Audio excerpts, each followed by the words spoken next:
মধ্যপ্রাচ্যে চলমান সংঘাতের উত্তাপ যখন দাবানলের মতো ছড়িয়ে পড়ছে, ঠিক তখনই জেরুজালেমের পবিত্র আল আকসা মসজিদকে ঘিরে সামনে এলো নতুন এক সিদ্ধান্ত, যা নিয়ে ইতোমধ্যে শুরু হয়েছে ব্যাপক আলোচনা ও উদ্বেগ।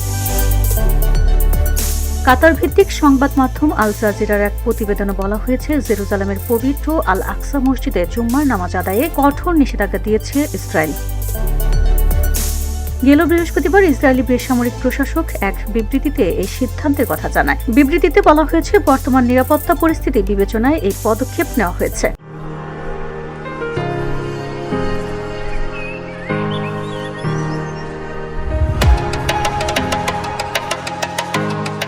ইসরায়েলি প্রশাসনের দাবি, চলতি সপ্তাহে আল আকসা মসজিদে জুম্মার নামাজ অনুষ্ঠিত হবে না। তাদের মতে, ইরানকে ঘিরে যুক্তরাষ্ট্র ও ইসরায়েলের চলমান যুদ্ধ পরিস্থিতি এবং সম্ভাব্য নিরাপত্তা ঝুঁকির কারণে এমন সিদ্ধান্ত নেওয়া হয়েছে। ইসরায়েলি বেসামরিক প্রশাসনের প্রধান ব্রিগেডিয়ার জেনারেল হিশাম ইব্রাহিম এক বিবৃতিতে বলেন, জেরুজালেমের পুরনো শহরের সব পবিত্র স্থান শুক্রবার বন্ধ থাকবে। তিনি আরও জানান, এই এলাকায় কোনো ইবাদতকারী, পর্যটক কিংবা অন্য কাউকে প্রবেশ করতে দেওয়া হবে না। বিশ্লেষকদের মতে, এমন সিদ্ধান্ত এমন এক সময় এসেছে যখন পুরো মধ্যপ্রাচ্যে এক অস্থির পরিস্থিতির মধ্য দিয়ে যাচ্ছে। ইরানকে ঘিরে বাড়তে থাকা সামরিক উত্তেজনা, আঞ্চলিক নিরাপত্তা ঝুঁকি এবং রাজনৈতিক টানাপোড়েন সব মিলিয়ে পরিস্থিতি এখন অত্যন্ত স্পর্শকাতর।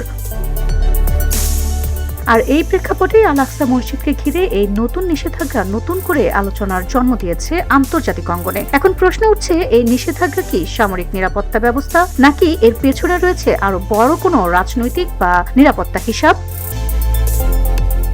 VOD Bangla news desk.